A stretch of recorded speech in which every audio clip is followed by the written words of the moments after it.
O Ministério Público Federal pede prisão de Lula e o pagamento por parte do Lula de 87 milhões de reais em multas no caso Triplex. Mesmo o apartamento valendo 3 milhões e o caso todo aí em torno de 5 milhões, o Ministério Público acha que Lula deve pagar sozinho mais de 87 milhões devido a dinheiro desviado da Petrobras, principalmente da Petrobras e outros casos aí de corrupção. Seja bem-vindo aí ao canal Notícias Comentadas. Aqui a gente comenta a notícia dentro do contexto. Portanto, vamos entender o seguinte.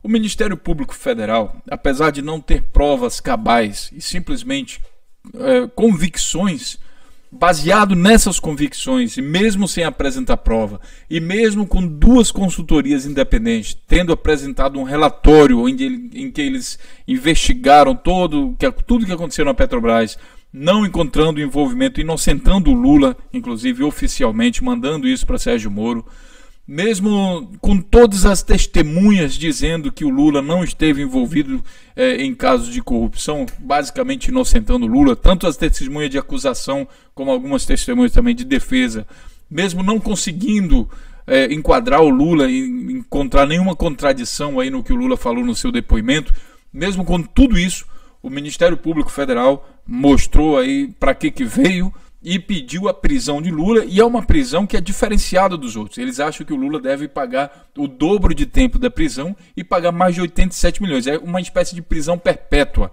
Caso o Lula seja condenado da forma que o Ministério Público pediu, é uma espécie de prisão perpétua.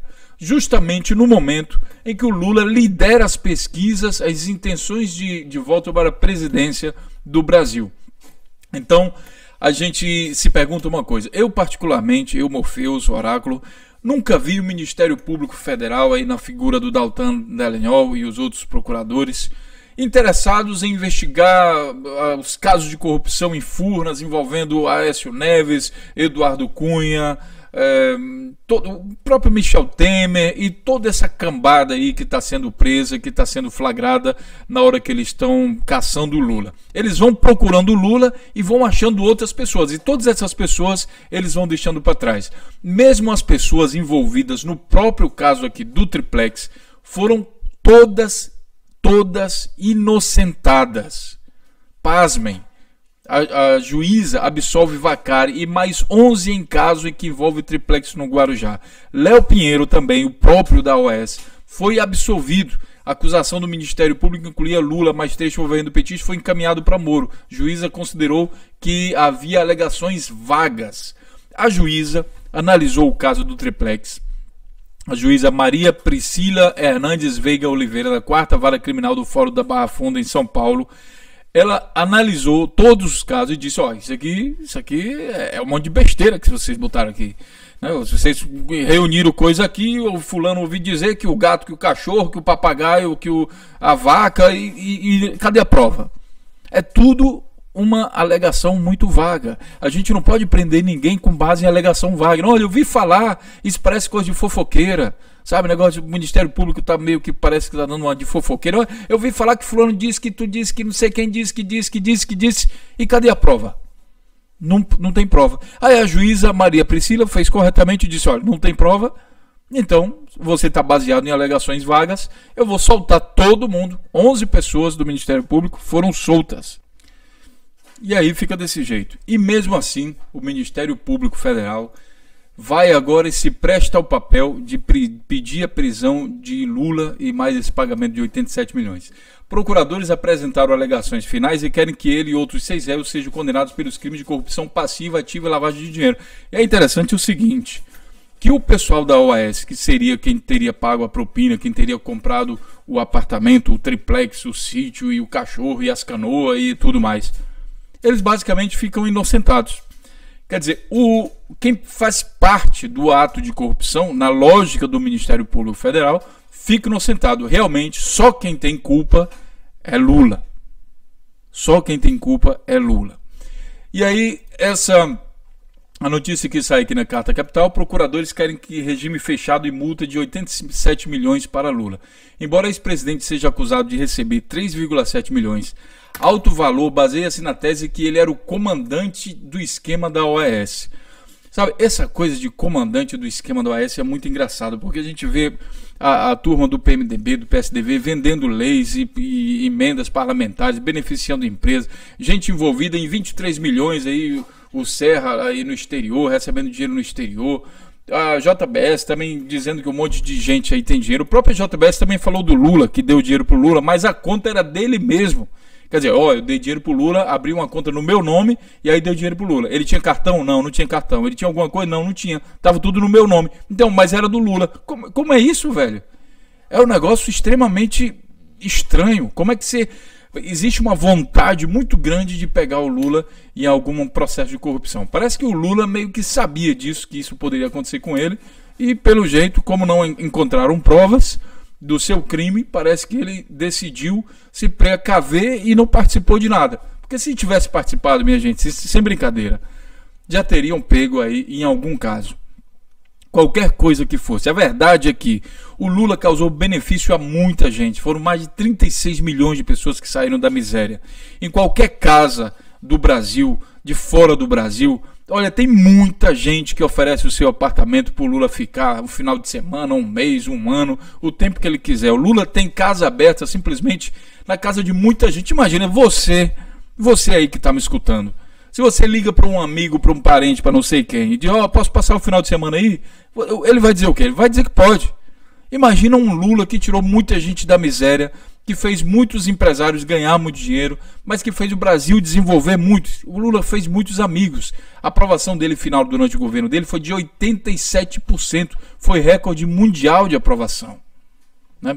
Aqui o Brasil 247 diz o seguinte, não esqueça que o alvo é e foi sempre o Lula. O Ministério Público Federal, como eu disse a vocês, ele nunca se preocupou, aí na figura do Deltan Dallagnol, ele nunca se preocupou em investigar Temer e Eduardo Cunha, todos esses outros envolvidos aí em grandes processos de corrupção. Não, ele sempre ficou concentrado, montaram no escritório só para investigar Lula. Quando tinha alguma coisa que fugia um pouco do Lula, não, aí não pode mais, aí tinha que ser a questão do Lula. A questão aqui do não temos prova, mas temos convicção, quando saiu, eu publiquei também aqui um vídeo, 19 de setembro de 2016, vocês podem ver, eu vou deixar aqui também o link do vídeo para vocês entenderem como é que o Ministério Público admitiu que não tinha provas e somente convicção, e através dessa convicção ele gostaria então de ver o Lula preso. O caso do triplex foi feito também um documentário aqui com a gente, do Notícias Comentadas, também vou deixar o link para que você entenda o que é o caso do triplex. Realmente a família do Lula comprou um apartamento nesse prédio, mas não era esse triplex. E quando houve essa mudança, a OAS passou a ser dona, antes era Bancop e tudo mais, aí foi que a família do Lula decidiu não ficar mais com esse apartamento. E mesmo assim, o Ministério Público enxerga nisso uma prova de que o Lula fez ato de corrupção.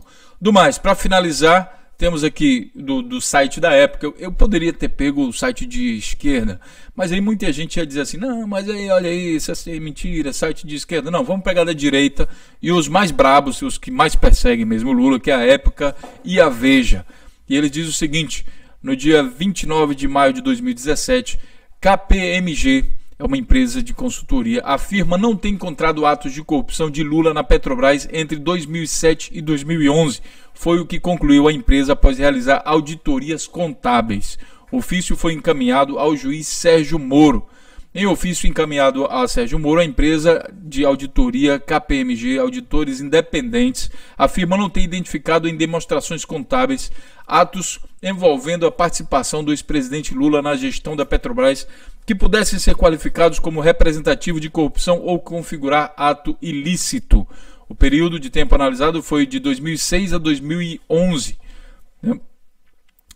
Olha aqui, a KMPG frisa que as análises foram feitas por meio de procedimentos e testes previstos em normas profissionais de auditoria. Então, uma empresa de auditoria independente inocentou o Lula, a outra saiu aqui na Veja, que também é uma que persegue o Lula, mas tiveram que publicar notícia. A auditoria não encontra atos ilícitos de Lula na Petrobras. PricewaterhouseCoopers atuou na petroleira entre 2012 e 2016. Portanto, todo o período do governo Lula, 2007, 2011 e depois aqui 2012 e 2016, também Lula já nem era presidente, né? E daí eles não encontraram, a auditoria informou ao juiz que não encontrou indício de corrupção de Lula na Petrobras. A empresa auditou as contas da estatal de 2012 a 2016. Portanto, mesmo sem provas, apenas com convicção, o Ministério Público finaliza aí o seu trabalho, vai em direção a finalizar o seu trabalho, e não tem nada de se admirar aqui, né? Francamente, a gente já sabia que o alvo era Lula, eles iam tentar fazer isso de qualquer maneira, a gente não vê nenhum desses políticos, como eu falei para vocês, interessados em prender outros. É uma coisa, é uma mira mesmo certeira. Eles fizeram as promessas deles e a mídia caiu em cima, eles se empolgaram e agora eles têm que entregar o pacote, só que o pacote está mal feito, mal embrulhado e cabe agora ao juiz Sérgio Moro mandar prender ou não o Lula baseado nas provas que, segundo o Ministério Público Federal, são provas e que eles mesmos falam que não tem prova, só tem convicção, né? E agora vão decidir se o Lula vai ser preso por isso. Fato é que no dia do julgamento, com certeza, uma multidão de pessoas deve ir a Brasília e acampar em Brasília, fazer manifestação e tudo mais, porque o povo brasileiro não quer o sistema de governo que está aí, que se apossou, que se agarrou, né, expulsou quem estava na presidência, quem foi eleito, e se apossou do governo na tentativa justamente de destruir esse Ministério Público que o próprio Lula ajudou a construir, dando mais liberdade e mais dinheiro ao Ministério Público. Lembrando que o governo atual já cortou verbas para a Polícia Federal. Então, é uma coisa realmente... Eu espero que um dia a gente lá na frente consiga entender tudo o que está acontecendo hoje. Por isso que é importante gravar esses vídeos e fazer os comentários. Porque lá na frente, quando isso for desvendado, quando a gente realmente entender as intenções dos procuradores do Ministério Público Federal, do juiz Sérgio Moro, o papel de todos eles dentro desse processo, é que a gente vai entender esse quebra-cabeça. A diferença é que agora a gente tem internet, e embora o Temer e o Mendonça Filho tenham apagado a história, a matéria, história do ensino médio, a gente não vai deixar a memória do brasileiro se acabar. Sempre vamos ter provas, sempre vamos estar contando um pedaço da história que alguns historiadores aí podem, sei lá por que motivo, esquecer de algum pedaço e tentar inocentar historicamente alguma outra pessoa. A partir de agora é com a gente. Então é isso aí, pessoal. Compartilhe o vídeo, se inscreva no nosso canal, deixe também os seus comentários. É muito importante que você deixe seus comentários. Tá? Eu agradeço aqui nesse ponto a participação de todos vocês aí que têm continuado se inscrevendo no canal, mesmo a gente não tendo conseguido publicar constantemente os vídeos como era no início, né? Mas isso aí no mês de junho deve melhorar bastante. Eu devo estar fazendo mais vídeos aí diariamente sobre política brasileira. E como a política brasileira, sabe, é pior, é mais tenso do que filme de ação, filme de suspense, né? Não dá nem tempo para falar de outros assuntos. O canal Notícias dos Comentários acabou se especializando somente em política brasileira. É isso aí, deixe então o seu comentário e a gente se vê então na próxima notícia. Até lá, um grande abraço. Querem privatizar até a Previdência, dizendo que ela dá prejuízo. Mas isso também é mentira. nos últimos 10 anos, a Previdência só deu prejuízo 2 vezes, em 1984 e 1988. É uma estrutura altamente lucrativa e por isso eles querem privatizá-la. É apenas mais um lugar para onde o povo quer estender mais um de seus tentáculos. Eles dizem que as taxas de juros têm que ser mantidas altas para atrair capitais, porque existe um déficit público. Mas não dizem que só existe déficit público por causa do pagamento das altas taxas de juros. É o cachorro correndo atrás do seu próprio rabo. Baixando-se as taxas de juros, baixando-se o serviço da dívida, não existe déficit. Mas isso a imprensa toda.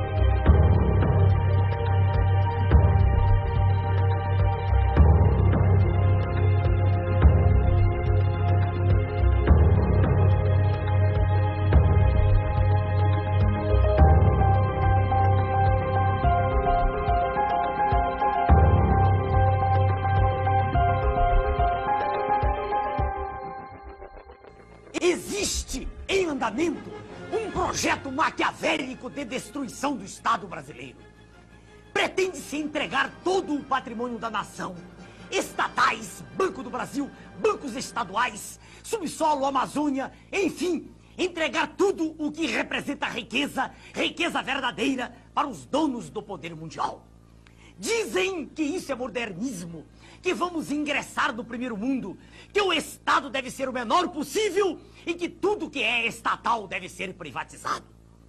Venderam-se, entre outras, a Usiminas, a segunda usina siderúrgica mais eficiente do planeta, e a Companhia Siderúrgica Nacional, símbolo da indústria brasileira. Todas essas vendas vêm sendo feitas a preço de banana, e ainda são pagas com papéis públicos que estavam altamente desvalorizados. É um verdadeiro assalto à nação, feito às claras, e com a imprensa toda batendo palmas.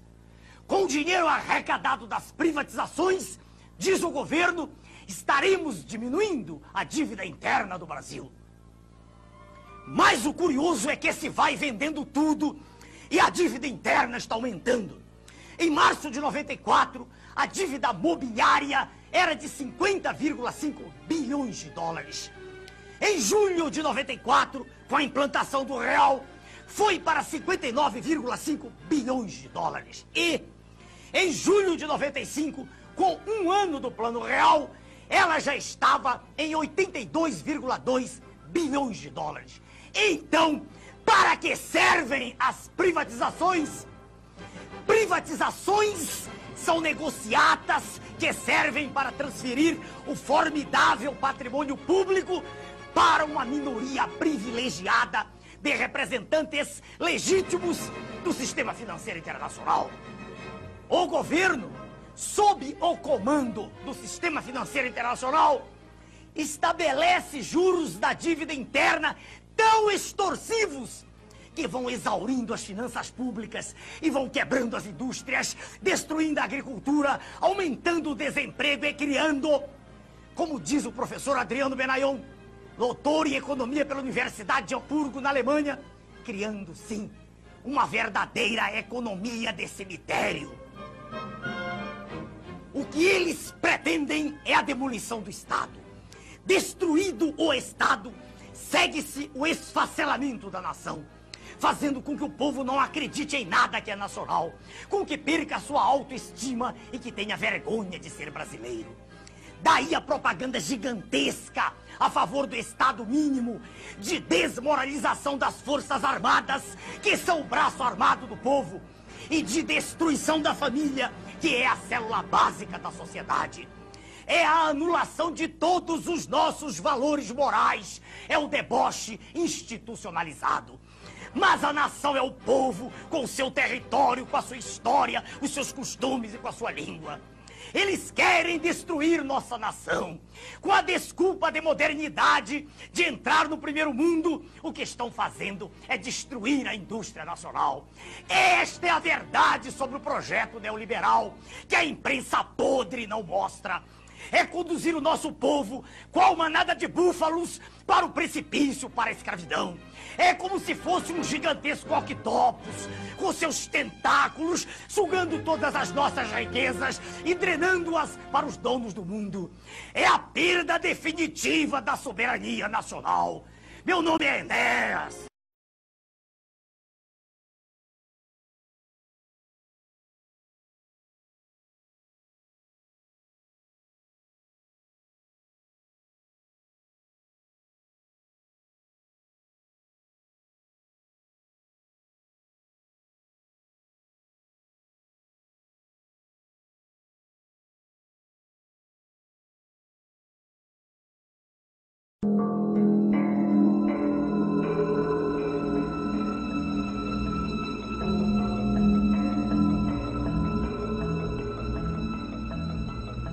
We economic hitmen really have been the ones responsible for creating this first truly global empire. And we work many different ways.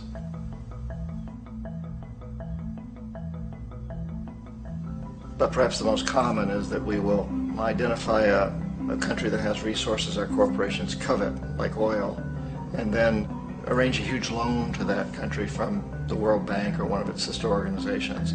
But the money never actually goes to the country. Instead, it goes to our big corporations to build infrastructure projects in that country, power plants, industrial parks, ports, things that benefit a few rich people in that country, in addition to our corporations, but really don't help the majority of the people at all. However, those people, the whole country is left holding a huge debt.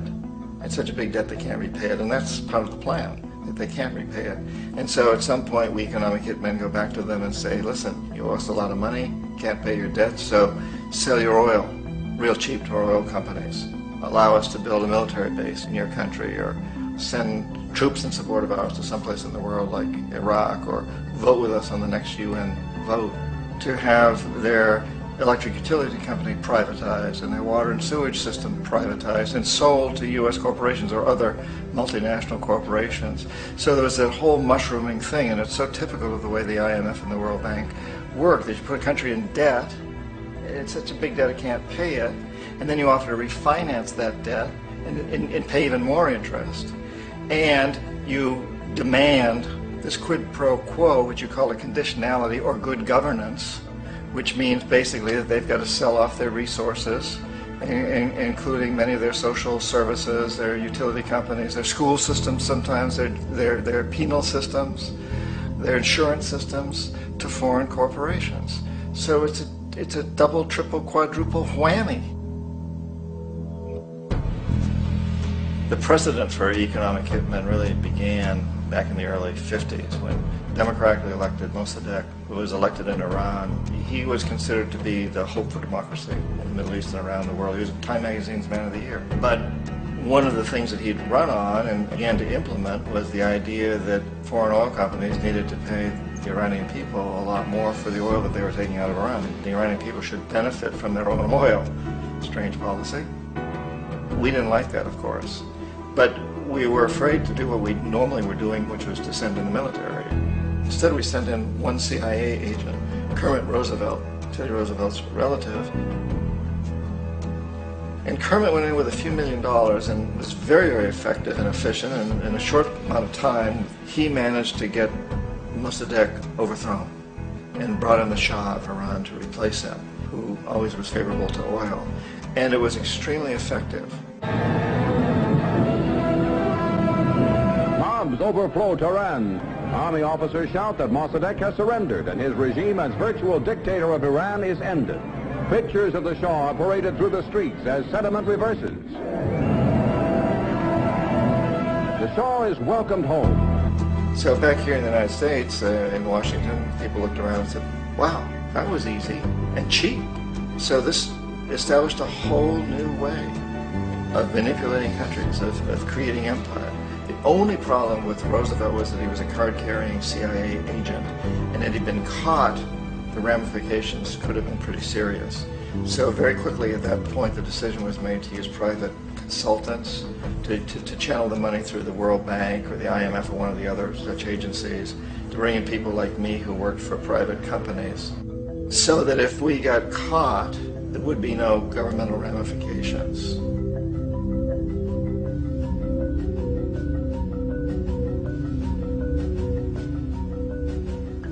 When Arbenz became president of Guatemala, the country was very much under the thumbs of United Fruit Company, the big international corporations. And Arbenz ran on this ticket that says, you know, we want to get the land back to the people.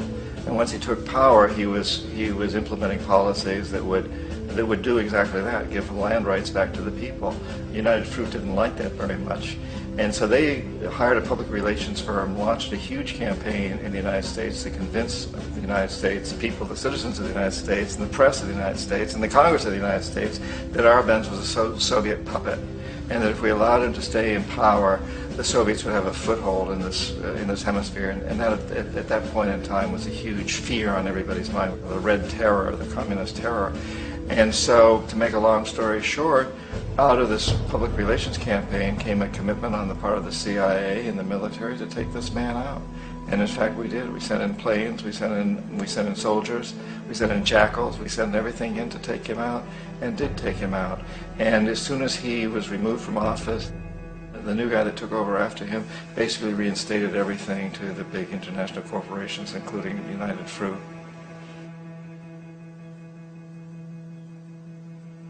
Ecuador for many, many years had been ruled by pro-U.S. dictators, often relatively brutal.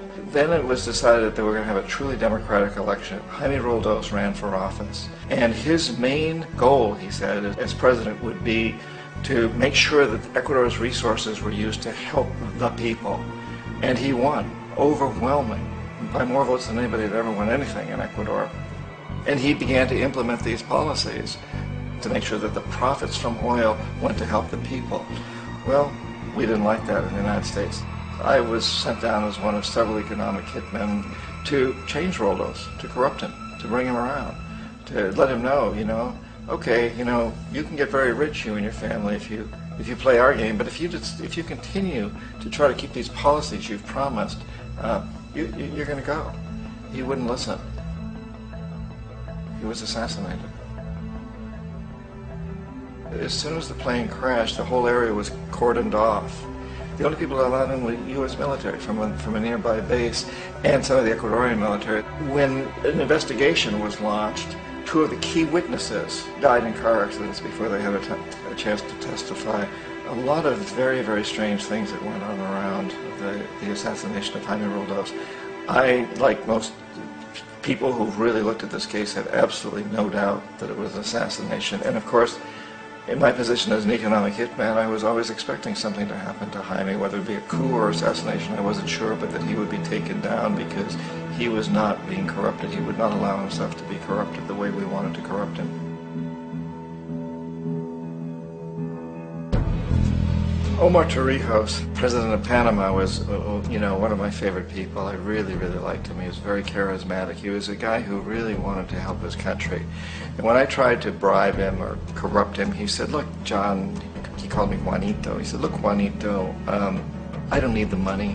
What I really need is for my country to be treated fairly. I need for the United States to repay the debts that you owe my people for all the destruction you've done here. I need to be in a position where I can help other Latin American countries win their independence and be free of this terrible presence from the north that you people are exploiting us so badly. I need to have the Panama Canal back in the hands of the Panamanian people. That's what I want. And so, leave me alone. Don't try to bribe me. It was 1981, and in May, Jaime Roldos was assassinated. And Omar was very aware of this. Torrijos got his family together and he said, I'm probably next, but it's okay because I've done what I came here to do. I've renegotiated the canal. The canal will now be in our hands. He just finished negotiating the treaty with Jimmy Carter. In June of that same year, just a couple of months later, he also went down in an airplane crash. which there's no question was executed by CIA-sponsored jackals. Tremendous amount of evidence that one of Torrijos' security guards handed him at the last moment as he was getting on the plane a tape recorder, a small tape recorder that contained a bomb.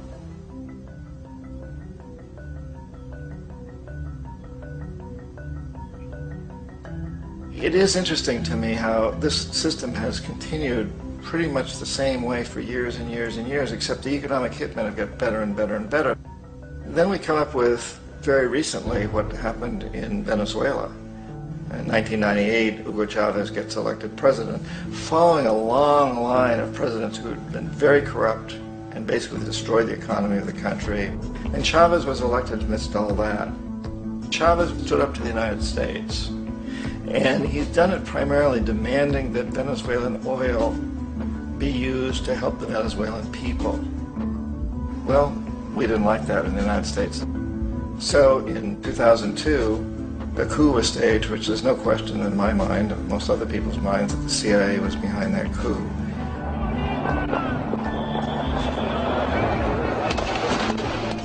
The way that that coup was fomented was very reflective of what Kermit Roosevelt had done in Iran, of paying people to go out into the streets to riot, to protest, to say this Chavez is very unpopular. You know, if you can get a few thousand people to do that, television can make it look like it's the whole country, and things start to mushroom. Except in the case of Chavez, he was smart enough, and the people were so strongly behind it that they overcame it, which was a phenomenal moment in the history of Latin America.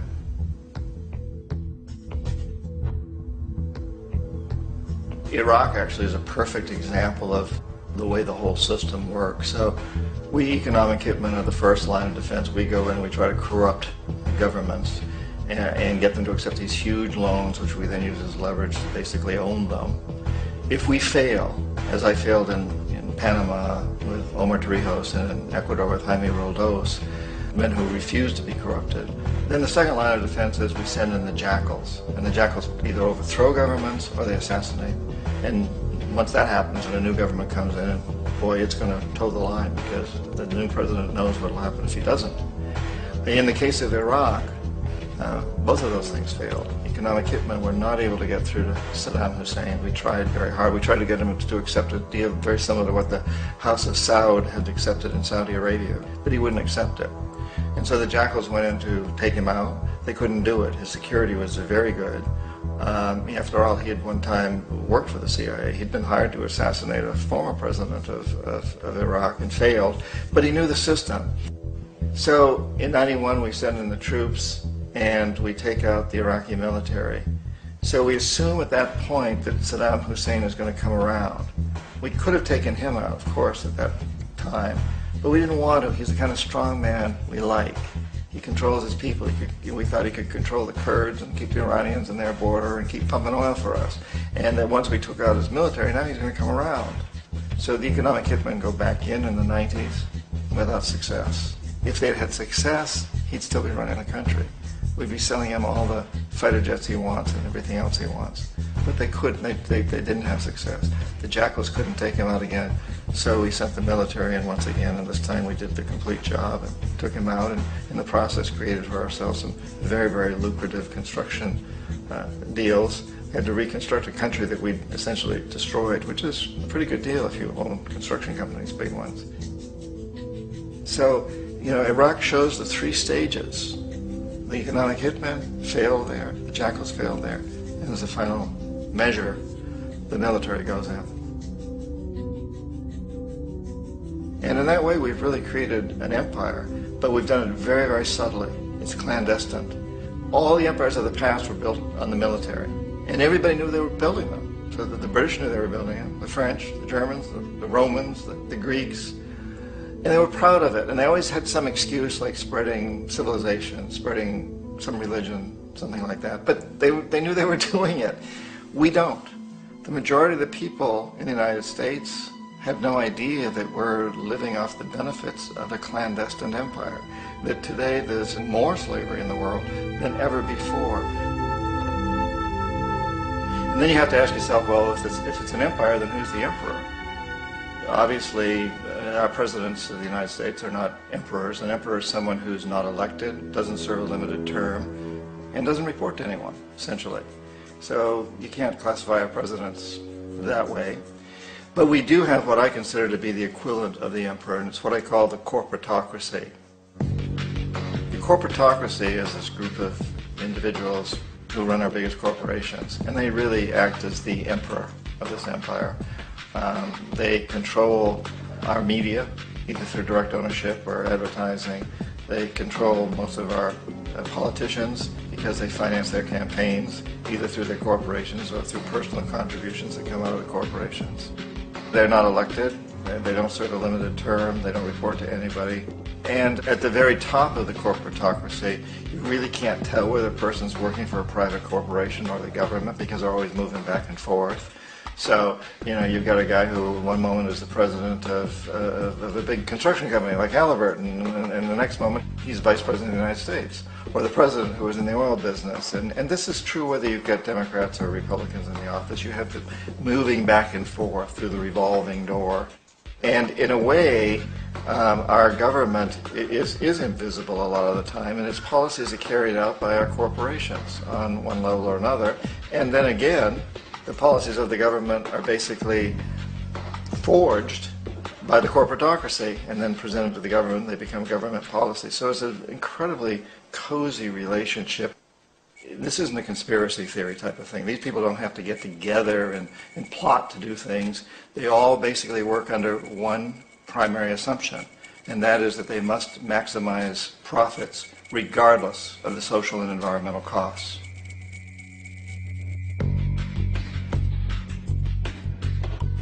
This process of manipulation by the corporatocracy through the use of debt, bribery, and political overthrow is called globalization.